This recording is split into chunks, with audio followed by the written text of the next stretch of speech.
At the start of the film, we meet Jack Delroy, the host of Night Owls, a popular variety late-night discussion show that faces up against The Tonight Show starring Johnny Carson in terms of viewership. Jack Delroy frequents The Grove, a prestigious California summer camp for wealthy and influential men, on a regular basis thanks to his television contacts. Though not a smoker, Jack's world was flipped upside down in 1976 when he learned that his wife Madeline had terminal lung cancer. Her guest visit on his show in October resulted in the highest-rated Night Owls episode ever, despite the fact that the ratings were still somewhat below Carson's. After Madeline died 2 weeks later, Jack was deeply affected by the news, and Night Owls production was put on hold for a while. Even though Jack did eventually come back to the show, its popularity never quite reached its peak. In an attempt to boost his viewership, a desperate Jack chose to present a Halloween-themed special including occultism from the show's Manhattan studio in 1977. The recently uncovered master tape of the show that night and never before seen behind-the-scenes video are included below. Psychic Christou. Skeptical former magician Carmichael the Conjurer, parapsychologist author June Ross Mitchell, and June's subject Lily are among the special guests for this episode of the show. Krista says he hears the name Peterson throughout the transmission. An audience member corrects him, calling him Peterman. Jack approaches the man, intrigued, and he tells him that his wife's maiden name was Peterman. Christou claims that his wife's spirit is there in the space with them at this moment. The man does admit, though, that his wife is still alive and that she ran off 5 years ago with his neighbor. Christou bounces back immediately, stating that the studio lights and cameras occasionally cause his signals to become jumbled. Who is connected to Edward? He asks as he approaches to women. In response, one of them states that Edmund was the name of her younger brother. Christou, self-assured yet a little strange, asks Edmund if he killed himself, and the girl answers. Edmund wants her and their mother to know that he is at peace and that he is sorry for the pain he has caused, Krista says in a message. As Jack and the audience commend Christou's efforts, Jack says they are going to take a brief break, but at that very moment, Krista starts yelling, drastically changing his tone. He says that he is now clearly understanding the term Minnie and that something extremely intense is happening. Jack inquires as to whether Minnie meant anything to anyone in the studio, but nobody there is aware of the name. Christou expresses her anguish before saying that the ghosts want to speak with an unmarried man who is wearing a wedding band. The crowd becomes agitated when the lights flicker at that moment, and Christou calms down to inform them that Minnie has left the room. Following the commercial break, Jack calls Carmichael to the stage.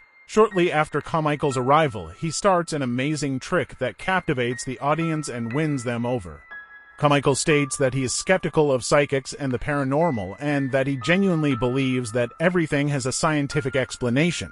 He says he will continue to call these people out as the scammers he thinks they are until he is shown indisputable evidence. In addition, he offers a $100,000 reward to anyone whose accusations can be confirmed. When Jack asks Carmichael to explain his understanding of Christou's readings, he says that what he saw was a talented performer using time-honored techniques that have their origins in biblical times. He observes that Christou, in his view, failed multiple times before realizing the flimsy relationship with Peterson. In response, Jack brings up what appears to be a link between Christou and Edmund's soul. However, Carmichael brushes it off, saying that even a broken clock is correct twice a day. Enraged, Krista gets up and squirts Carmichael in the face with water, then makes an attempt to bolt from the stage. But since they haven't yet talked about the last reading, Jack steps in and begs Christou to come back. Jack says he thinks the last reading might have been meant for him. Jack responds to Christou's question about who Minnie is by saying that she is the nickname he given to his late wife Madeline and that he is the single man wearing the wedding ring.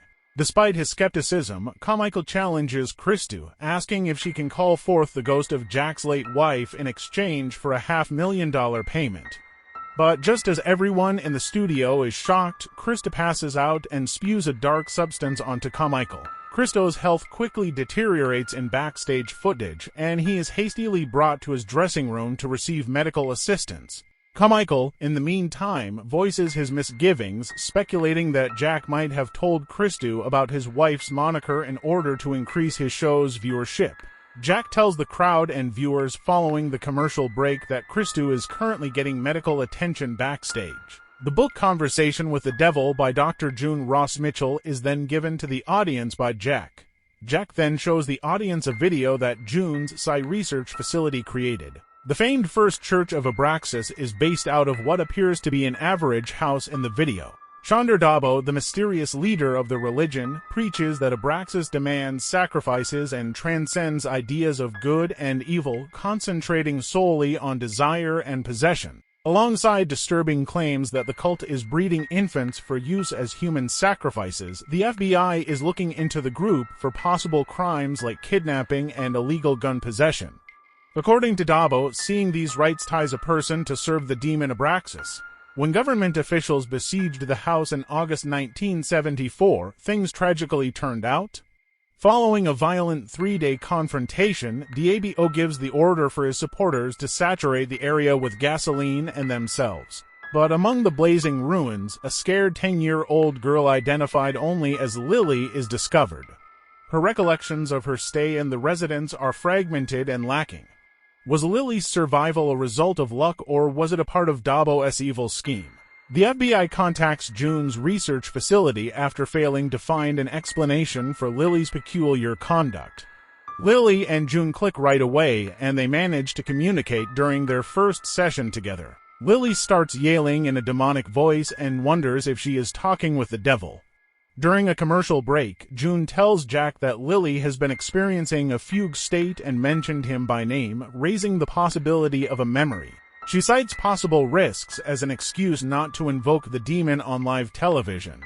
Later, while traveling to Mount Sinai Hospital, Leo informs Jack that Christou has died from internal bleeding. Following the intermission, Jack asks June about parapsychologists' work. She states that they research psi phenomena that are difficult for conventional science to understand.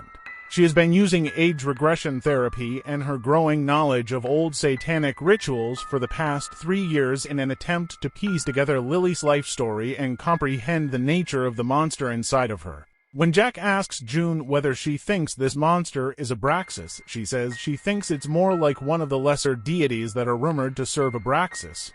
Lily informs Jack that she has a demon inside of her. She refers to him as Mr. Wriggles since he enters her head and exits by similar wriggling motions. She adds that June claims that although people can't always control their demons, everyone possesses them. Then all of a sudden weird things begin to happen in the studio, shaking the whole place. Rising, Carmichael disconnects the speaker cord, saying their PA system was receiving feedback. Lily, though, is adamant that Mr. Wriggles was the cause. Jack queries whether Lily is implying that Mr. Wriggles is there in the studio with them and whether inviting him to appear on the show would be appropriate. June steps in and says that summoning needs a very regulated setting, thus she cannot allow it. June, however, grudgingly concedes when Jack and the crowd insist. She makes it clear that they might try a quick demonstration if she can lead the session with Jack's crew and the audience's full cooperation. Jack informs June during the commercial break that she has the chance to disprove the opinions of individuals like Carmichael. June, though, is obviously angry with him. Gus tells Jack that he's interfering with things he doesn't understand, to which Jack responds that he's doing all of this to rescue their show and that Gus has my express permission to leave if they succeed in conjuring Satan. Gus informs Jack of what transpired with Christou and begs him to put an end to this before something dreadful happens. Following the intermission, June speaks to the audience, warning them that although the creature might appear in a variety of ways if it is there tonight, Lily is the only one who can allow it to enter their reality. She exhorts everyone to maintain composure regardless of what they hear or see. June then starts the procedure, telling Lily to shut her eyes and give herself permission to go to sleep. Lily nods out shortly after, but when June tries to talk to Mr. Wiggles, Lily begins acting strangely, wildly shifting her chair. After some time, Lily informs June that she is aware of his identity in a demonic voice. Everyone notices that Lily has taken on a possessed appearance when she lifts her head. She then asks, "Who are they?" turning to face the audience. June makes an effort to make the entity comprehend why they brought him into this planet. But the thing says it's good to see him again as it glances at Jack. Jack, perplexed, says he doesn't know the creature, but the devil says they met among the towering trees and have a long history together. When June begs Lily to come back to her, the devil warns her to proceed with caution, citing Jack's previous wife's tragic death. It discloses that June and Jack are sharing a bed and states that Dr. June finds Jack to be really attractive. June slaps Lily in a fit of rage in an attempt to make her come back, but the demon tries to assault her again. June tries to stop it by reciting a spell that shows it a charm, but the demon just laughs and repeats what June has said before turning to face Jack and demanding to know how he allowed it to happen. After that, weird things begin to happen in the studio, and Lily briefly levitates on her chair before falling back down.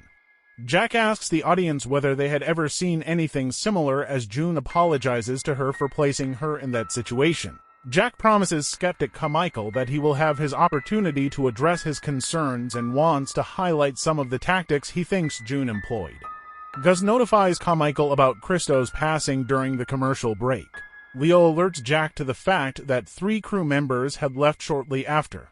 The largest TV event since the moon landing has also been declared, with the Communications Commission calling an emergency meeting at 7. As they go back to live, Carmichael says that Lily has been put under a hypnotic trance and coerced by the doctor to play her part, not that there is a demon inside of her. Carmichael is questioned by Jack, who wants to know how he plans to explain the vocal and physical alterations.